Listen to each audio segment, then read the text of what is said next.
Dando continuidade à nossa gravação aqui, podemos ver, para terminar essa parte, primeira de Deus, diz assim, com toda essa explicação já dada, a existência de Deus é um fato comprovado, não só pela revelação, mas também pela evidência material dos fatos, Essa evidência que nós vemos nos fatos mostra que tem que haver uma criatura inteligente, superior a todos, que seria Deus. Os povos mais selvagens não tiveram a revelação, entretanto, eles creem instintivamente na existência de um poder sobre-humano. É que os próprios selvagens não escapam às consequências lógicas. Eles veem coisas que estão acima do poder humano. E disso concluem que essas coisas provêm de um ser superior à humanidade. Então, o próprio selvagem, que é uma das etapas da evolução do ser humano, sem ter os conhecimentos que já a civilização mais adiantada tem, só no instinto e pela observação da natureza eles veem que existe uma força superior ao ser humano. Isso é a primeira tópico do capítulo 2, Deus. Vamos, na sequência, ver da natureza divina. Da natureza divina. Não é dado ao homem sondar a natureza íntima de Deus, somos muito pequenos para isso. Temerário seria aquele que pretendesse levantar o véu que oculta dos nossos olhos, e falta-nos ainda o sentido que só se adquire pela completa depuração do nosso espírito. Estamos longe disso.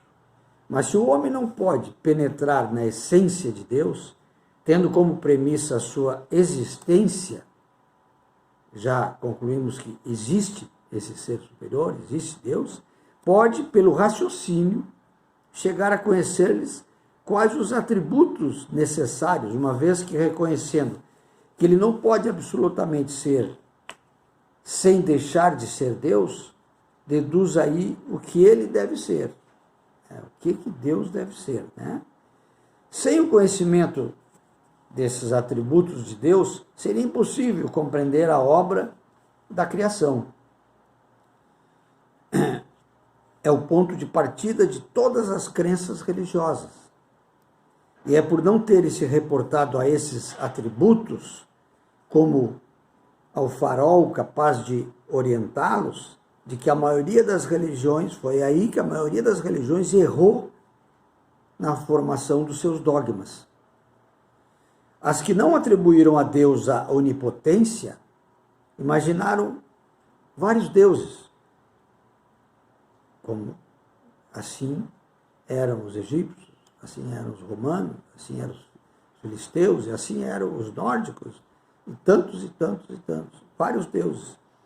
E as que não lhe atribuíram a soberana bondade, fizeram dele um Deus ciumento, um Deus colérico, parcial, vingativo. E aí está os equívocos, daquelas religiões. Deus é a suprema e soberana inteligência. A inteligência do homem é limitada, uma vez que ele não pode fazer nem compreender tudo o que existe. Nós somos muito limitados. A de Deus, abrangendo o infinito, é uma inteligência infinita. Se a supuséssemos limitada, em um ponto qualquer poderíamos conceber um ser ainda mais inteligente do que aquele, capaz de compreender e de fazer o que o outro não faria, e assim por diante até o infinito. Deus é eterno. Isto é, ele não teve começo e não terá fim. Se tivesse tido um princípio, teria saído do quê? Do nada. Ora, não sendo o nada coisa alguma o nada pode produzir. ou então teria sido criado por outro ser anterior a Deus. E nesse caso, este ser é que seria Deus, que seria o primeiro. Se supuséssemos para Deus um começo ou um fim, poderíamos, portanto, conceber um ser como tendo existido antes dele, ou podendo existir depois dele, e assim por diante, até o infinito. Né? A outra consideração que nós temos: Deus é imutável. Se ele estivesse sujeito a mudanças, as leis que regem o universo não teriam estabilidade, nenhuma estabilidade. Né? Deus é imaterial, isto é, a sua natureza difere de tudo que chamamos de matéria. De outra forma, não seria imutável, pois estaria sujeito às transformações da matéria. Se ele é imutável, ele é imaterial, e a matéria sofre transformações. Deus não tem uma forma apreciável pelos nossos sentidos. Se tivesse, ele seria matéria, se nós pudéssemos observá-lo, apreciável, no sentido de enxergar, né? Dizemos a mão de Deus, o olho de Deus, a boca de Deus, por quê? Porque o homem, conhecendo só a si próprio, toma-se como termo de comparação para tudo o que ele não compreende. São ridículas essas imagens em que Deus é representado pela figura de um ancião de longas barbas, envolto em um manto. Elas têm o inconveniente de rebaixar o Ser Supremo às mesquinhas dimensões da nossa humanidade, e daí a lhe atribuírem as paixões humanas e a fazerem dele um Deus colérico e ciumento. É só um passo. Se nós imaginamos Deus semelhante a nós vamos ver que Deus pode ser ciumento, pode ser vingativo, pode ser colérico. Os grandes equívocos, né? Deus é onipotente. Se não possuísse o poder supremo, poderíamos conceber uma entidade, então, mais poderosa, e assim por diante, até que se encontrasse o ser que nenhum outro ser pudesse ultrapassar em poder. Este, então, seria Deus. Ele não teria feito todas as coisas, e aquelas coisas que ele não tivesse feito seriam obra de um outro Deus. Então, Deus é onipotente, é único. Deus é soberanamente justo e bom. Vamos projetar bem isso na nossa mente. Ele é justo. Não deixa acontecer injustiça. E bom. A providencial sabedoria das leis divinas se revela tanto nas mais pequenas como nas maiores coisas. E essa sabedoria não permite que se duvide nem da sua justiça e nem da sua bondade. Essas duas qualidades implicam todas as outras qualidades características dele.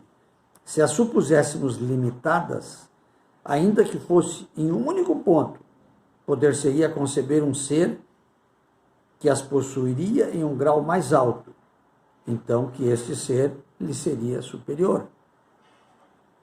O fato de uma qualidade ser infinita exclui totalmente a possibilidade da existência de uma qualidade contrária, que a diminuiria ou anularia. Um ser infinitamente bom como Deus não poderia ter a mais insignificante parcela de maldade. Nem o ser infinitamente mau poderia ter a mais insignificante parcela de bondade. Do mesmo modo que um objeto não pode ser de um negro absoluto, com a mais ligeira nuance de branco, ou de um branco absoluto, com a mais pequenina que fosse mancha negra. Né? Ou ele é negro relativo ou absoluto, ou branco absoluto ou branco relativo. Né? Assim, Deus não poderia ser ao mesmo tempo bom e mau. Porque então, não possuindo nenhuma nem outra dessas qualidades no grau supremo, ele não seria Deus. Ele tem que ser um grau máximo. Se ele é a bondade máxima, não pode ter nada de mal nele. todas as coisas estariam sujeitas ao seu capricho e não haveria estabilidade no universo para nada. Portanto, ele só poderia ser infinitamente bom ou infinitamente mal, ou uma ou outra. Ora, como as suas obras testemunham a sua sabedoria, a sua bondade, a sua solicitude, podemos concluir que, não podendo ser ao mesmo tempo bom e mal, sem deixar de ser Deus, ele deve ser infinitamente bom. A soberana bondade implica na soberana justiça, porque se Deus agisse injustamente ou com parcialidade em uma só circunstância que fosse, ou com relação a uma só das suas criaturas, ele não seria soberanamente justo e, consequentemente, não seria soberanamente bom. Então, por isso, Deus é soberanamente justo e bondoso. Deus é infinitamente perfeito. É impossível conceber Deus sem o infinito das suas perfeições, de todas as perfeições. Sem o que ele não seria Deus, pois sempre se poderia conceber um ser possuindo o que lhe faltasse, o que faltasse a esse Deus imperfeito. Para que nenhum ser possa ultrapassá-lo, é preciso que ele seja infinito em tudo. Senão sempre há a possibilidade de ter um ser superior a ele. Sendo infinitos, os atributos de Deus não são passíveis de aumento nem de diminuição. Sem isso, eles não seriam infinitos e Deus não seria perfeito. Se dele se tirasse a mínima parcela de um só dos seus atributos, não haveria Deus, uma vez que poderia existir um ser mais perfeito. E Deus, além de tudo, é único. A unidade de Deus é consequência do infinito absoluto das suas perfeições. Só poderia existir outro Deus sob a condição de ser igualmente infinito em todas as coisas. Porque se houvesse a mais ligeira diferença entre eles, um seria inferior ou superior ao outro, subordinado ao seu poder, e então não seria Deus. Se houvesse entre eles igualdade absoluta, existiria desde sempre um mesmo pensamento, uma mesma vontade e um mesmo poder. Assim, confundidos em sua identidade, não haveria na realidade mais do que um único Deus. Se cada um tivesse atribuições especiais, um faria o que o outro não fizesse. Então não existiria igualmente a igualdade perfeita entre eles, uma vez que nenhum nem outro possuiria a autoridade soberana. Aí não existiria um Deus, existiriam dois poderes. Foi o desconhecimento do princípio do infinito das perfeições de Deus que gerou o politeísmo, culto de todos os povos primitivos. Eles atribuíam a divindade a todo o poder que lhes parecesse acima dos poderes humanos. Mais tarde, a razão levou-os a reunir essas diversas potências em uma só. Depois, à medida que os homens compreenderam a essência dos atributos divinos, retiraram dos seus símbolos as crenças que representavam a negação desses atributos. Em resumo, Deus só pode ser Deus sob a condição de não ser ultrapassado por nenhum outro ser, porque então o ser que ultrapassasse, seja no que for, ainda que apenas na grossura de um cabelo, este seria o verdadeiro Deus. Por isso é preciso que ele seja infinito em todas as coisas. É assim que, comprovada a existência de Deus pelas suas obras, chega-se pela simples dedução lógica a determinar os atributos que o caracterizam. Deus é, então, a suprema e soberana inteligência, é único, é eterno, é imutável, imaterial, onipotente, soberanamente justo e bom, infinito em todas as suas perfeições, e não pode ser diferente disso. Esta é a base sobre a qual repousa o edifício universal, é o farol cujos raios se estendem sobre o universo inteiro, que sozinho pode guiar o homem na pesquisa da verdade. Seguindo, ele nunca se transviará. Se ele frequentemente tem se desviado, é por não ter seguido a rota que lhe é indicada. Este também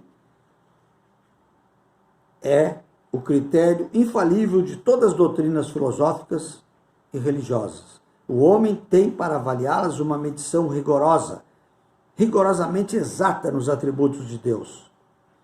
E pode afirmar a si mesmo com convicção que toda teoria, todo princípio, todo dogma, toda crença, toda prática que estiver em contradição com um só desses atributos, que tendo na mão não somente anulá-lo, mas simplesmente enfraquecê-lo, não pode estar com a verdade.